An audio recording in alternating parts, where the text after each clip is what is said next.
Hi guys, welcome to the final part of this Food for Footy episode. It's been fantastic having David, our Man United fan, with us talking about all things Man United.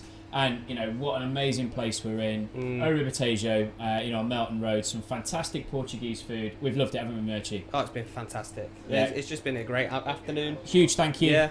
Massive thank you to the staff here. We've absolutely loved it.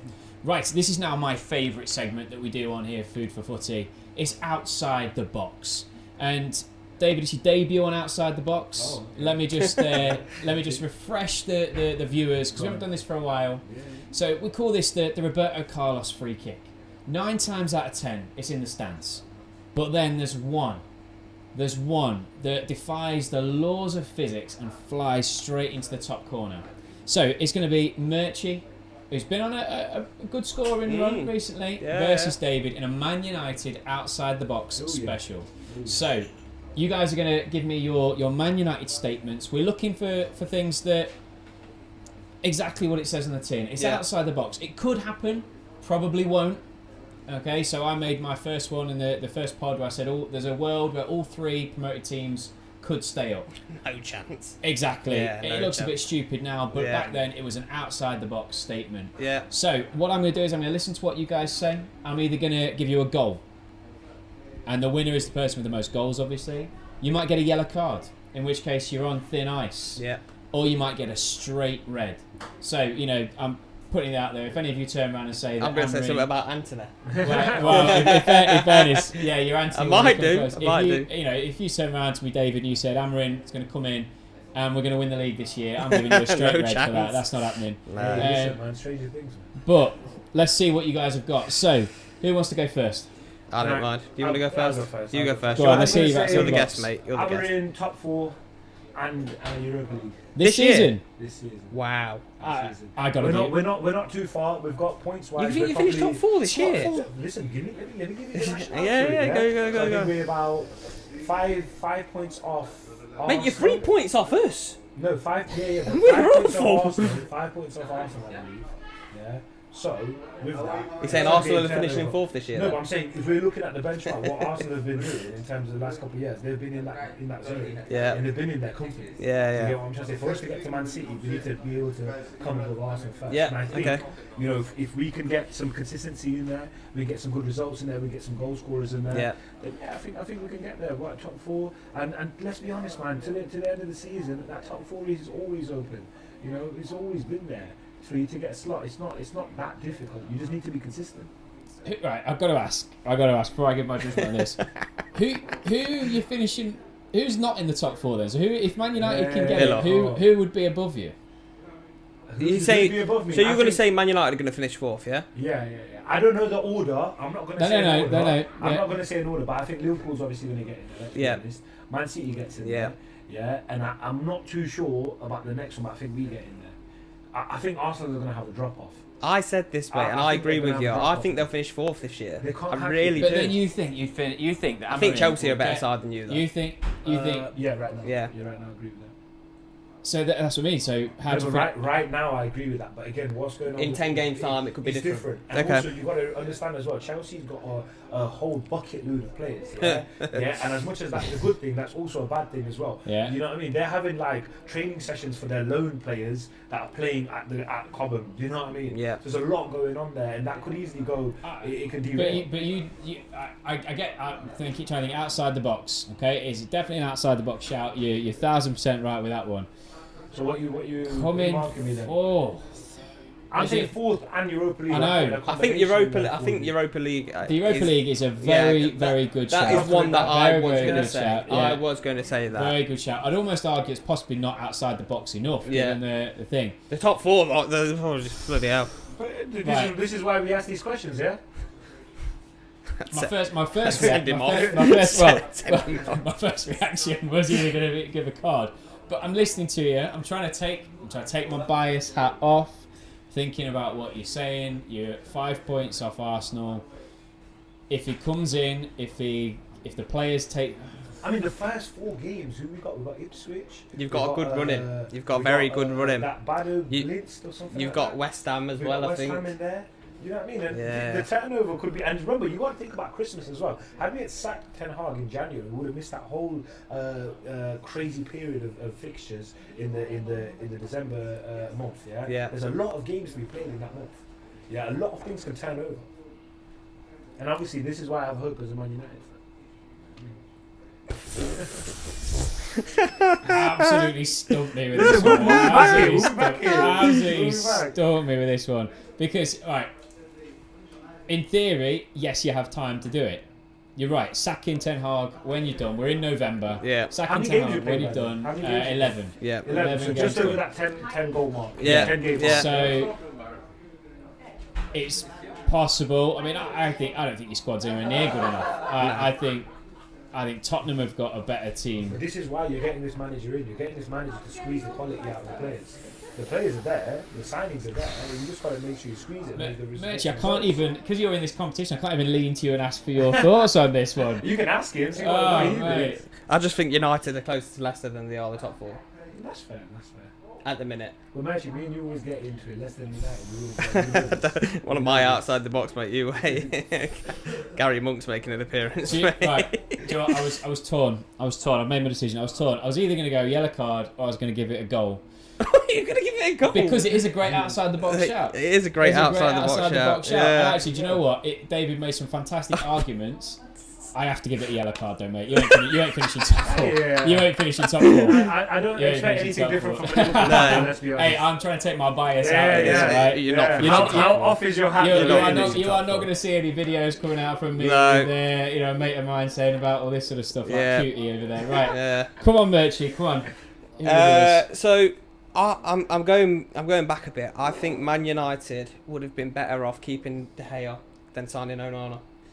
I don't disagree with that. I'd give you a straight goal for that. Is it? Could not argue Have you with seen it? Have you Who, seen De it? Gea? Have you seen it very recently? And I remember. I just think the amount of money that you spent on Onana Yeah. could have gone elsewhere when you had one of the best The thing goalkeepers is, in the world. Onana's kicking is very, very, very good. But that's it. it. It is good, yeah. But however, De Gea's shot stopping was different class, man. And I said this. Remember when we were in the office one day? And Yeah. I said, I don't think we should have got. We need to get rid of him. I think we can. I keep don't him think and you we'll need to be get rid of right. it. I think it was a Ten Hag because that decision. money could have been used for something else. Yeah. Yeah. And I was happy with De Gea, to be fair. Apart Yeah. from the kicking, his kicking could have got a little bit better. But could that be? But right I don't back? think his kicking was that bad. I think this kicking stuff is a little bit overrated, and ultimately what you want is a goalkeeper that's going to stop That's the ball what going I'm in the back of the net. And that's why I said I think De Gea is Yeah, But again, is what- still what- a better goalkeeper now yeah.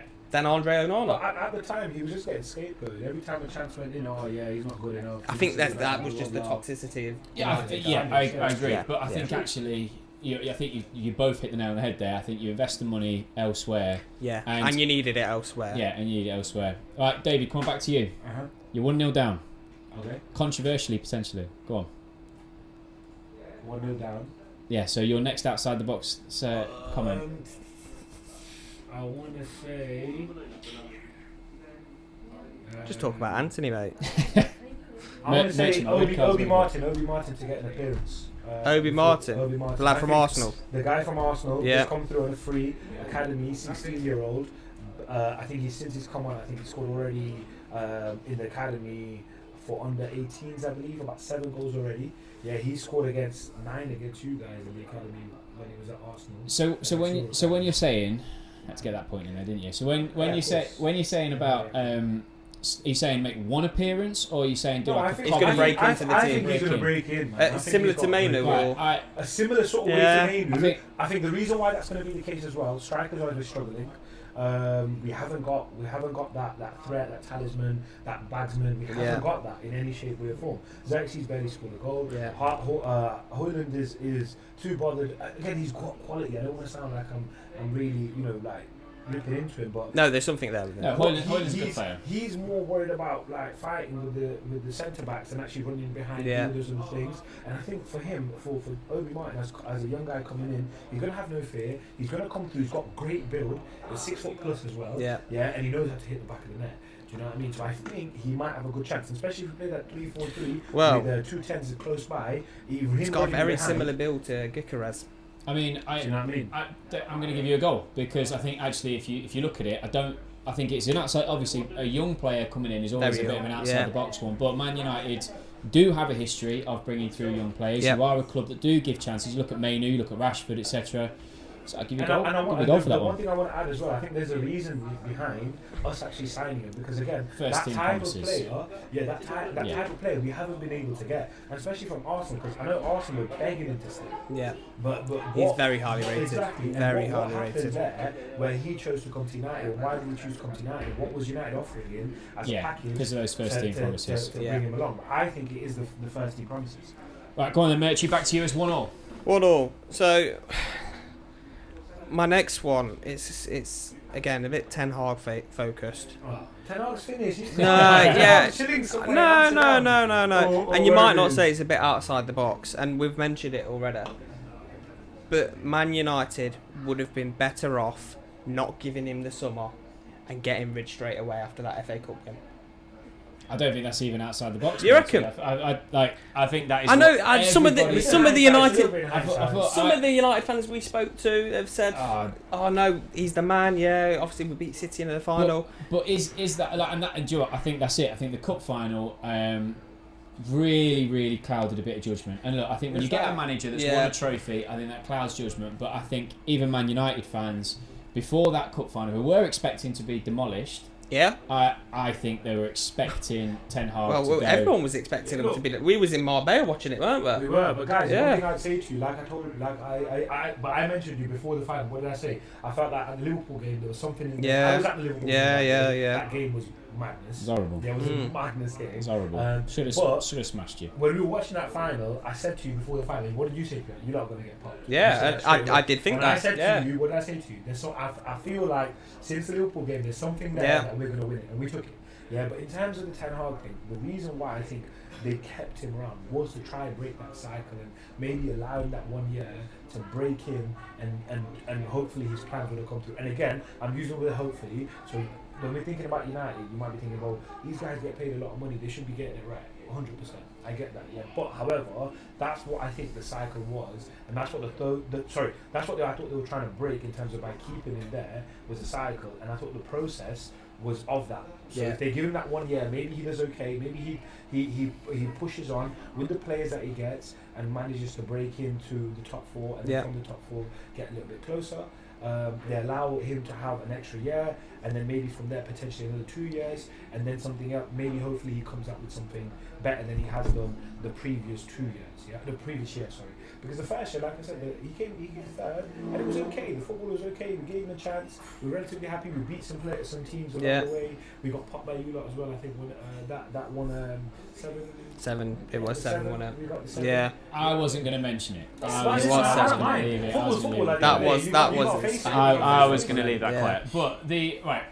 So I was getting ready to give Murchy a yellow card for it because I thought, for me, looking at it from an outsider's point of view, I thought he has to go because you had your lowest, you finished 8th. Yeah. So did you guys. I think we all. It was only 5th. We only finished 5th at that point. That was You finished was it? 8th. Was it his first season? And then, again, if you look at the First model- season's different. Yeah, if you look at the but model with Arsenal, for example, Arsenal, same with Mikel Arteta, they got 8th as well. they were already, Oh, they were ready to down sack there. him, Like, weren't the problem they? is like they didn't get worse. That's it. You got third. Once Klopp got up there, the only time he dropped out was 5th, which was after he should have won was unlucky not to win the quadruple, knackering season. Arteta took over a team that was already down there. Ten Hag showed that sign of promise, and then had that massive drop. And exactly what Murchy said. There was no style. You could see what Arteta was doing. You could see what Klopp was doing. So I agree with the style. I was about to give Murchy a yellow card because I thought, looking at that, Ten Hag. I think he from an has to go. outsider's looking in, so me and you, Yeah. not being United fans, we can see that. But I think as a United fan, they couldn't see that after that final. They I thought, get that. yes, Ten Hag, You've won. he's You've the man. just It's beaten coming, Man it's City. clicking. You've Yeah, just yeah. beaten Man City, and I think it'd be very difficult to sack him. But then as well, the fact that they even came out and said they were looking at managers, and actually Amarin was available in the summer. Yeah, if yeah. Amarin was the guy that he wanted, he was available. Which is why I think they should have done it earlier. So I personally, Murchy, I'd give you a yellow card for that because Okay. I don't think it's outside the box enough because I 100% agree with you. Mm-hmm. 100% agree with you, but I think most of the football world looked at that and thought it was such a difficult situation for Ten Hag, where he's in a job, he knows the club been talking to other people, the pressure he was under, first game of the season. Yeah. Madness. And like you say, David, you're right. Could he actually celebrate the FA Cup properly? I know the fans did. I know the fans loved it because you beat Man City in the FA Cup final. Yeah, but could he celebrate that We had a properly? great night, didn't we? Right, David, back to you. Next outside the box. What you got? Ooh. You caught me off guard. We're on 1-1. 1-1. It's 1-1, 2 yellow cards each. Or yellow card each. Yellow card each. Yeah, two I have- yellow Could cards. go I either have way one now, out. couldn't it? I have one outside the box, but it's not for Man United. No, it's Man United special. Man United special. No. Come on, man. All the stuff that has happened with United in the past 2 years, let alone 12. I think Euro is going to be a big player for us. I think when he comes back from Lenny Euro. Lenny Euro is going to be a huge player. For Is us he at the your back. boy? Is he the... Look, I'm not going to sit here and say I've watched him play loads. I'm not, but I think with the profile of player he is, what experience he has, the sort of age he is, the sort of height he is, the way he likes to play, I think he'll suit us. With the manager that's coming in, I think he'll suit us. So what's your outside the box statement with that? Because I don't think many people would disagree with what you're saying. Would your outside the box statement be that he is going to be your... He's outside the box because he's not played yet. But is your statement that he is going to come in and he's going to be your commanding first choice centre back for the next 10 years or so? Yeah, I think if we manage to keep him fit and he doesn't go through a situation like Varane did, I think he's our one of our main linchpins at the back. Him and De Ligt then? Yeah, for the next 7 years. The Ligt is basically an upgrade on Maguire. Let's be honest. Yeah, He is. I Very can much see so. that. He can do everything Maguire can do better. Headering, aerial, on the floor, passing, tackling, everything. I don't disagree with you in the slightest. I think what Lenny Euro signified for you guys actually was a slight change in transfer strategy as well. You got him as well, didn't you? We did. We weren't prepared to pay the money because Real Madrid were interested as well, and apparently they weren't prepared to spend the money. But it was a player that was highly sought after, and you paid the money to make sure you got him. Cheers. So I don't know how outside the box the statement is supposed to the longevity, the 10 years. I give you a pass. Fair statement, fair game. Murchy, you got much more? Yeah. Go on, keep it going, Murchy. I think post-Fergie, Ole Gunnar Solskjaer is the best manager you've had. Don't disagree with that, actually. But although In terms at the time you give me a lot of stick for it. In hindsight now, you have a look at the players that he's brought through. You have a look at the players he had and the players he signed. Yeah, some of them not so much of a hit, but I think he's been the one that got Man United fans more excited than anyone else. Remember Rio Ferdinand saying, sign it. Yeah, I think he's been the biggest success for United after the Fergie era. And at the time, I told you I actually liked what Ollie was doing. And I remember you telling me you've got one of the worst managers in the league. I still think he was one of the worst managers in the This league. is- I was going to say, we saying used to have he's heated the debates best about of that this. era Yeah. doesn't mean that it's a good thing. No, necessarily. no, he not did at well, all. no, but as him as a manager, He finished for second what one he year, was, he didn't did he? well. Yeah, that's what I'm saying. Yeah. He did well. I give you a goal for it, Murchy. I think you're right. I think looking at the context, none of them have done great. No. The only thing But- which he struggled to do was actually to win. If he just won one trophy, he would have been there a little bit longer. If he won the Europa League that summer against Villarreal, he stays in there. Yeah. If only. We Did loved De Ollie Gea at put the it wheel. over the bar? Is it that It one? was penalty. We loved Ollie at the wheel. Yeah. David, are you done? Have you got any more statements? Like I said, I've got one but it's not Man United. It's not Man United. So Are you conceding the game? I am conceding. Yeah. Conceding Murchy? I'll take that. It's my first win. Got a first win. I know. Got a first win. Just shows you when you play Man United. Hey, look. You weren't saying that last weekend. Oh, mate, no. I called we were going to get spanked last weekend. Leicester fans, Murchy's got to win over United for Yeah. We lost them twice, but Murchy's pulled out. Get me at the wheel instead of Cooper. I'm telling you now, 100% I'd do better than him. What are you doing then? Go on. What, instead What of you doing? Cooper? Yeah, what we doing? What am I doing instead of Cooper? Yeah, yeah. Everything, man. You're going in there first day. I'm going in. I'm you going doing? into the Leicester job. I'm shutting up shop, man. What's your lineup? What's my lineup? Not what he's playing now. And what you're seeing now is the preview of a future pod, I think. We can get into this for hours. Yeah. Right, look, guys, thank you ever so much for joining us on Food for Footy. I want to give a huge final shout out to Europa. Absolutely fantastic. We've loved being here, guys. Thank you ever so much. Thank you. Fantastic. Thanks, guys. Great food for footy. Really, really appreciate everything they've done for us. And we will see you soon on the next episode of Food for Footy. Thanks for being here, David. Much appreciated, Cheers, man. man. Thank you. Cheers. Thank you. Thanks, guys.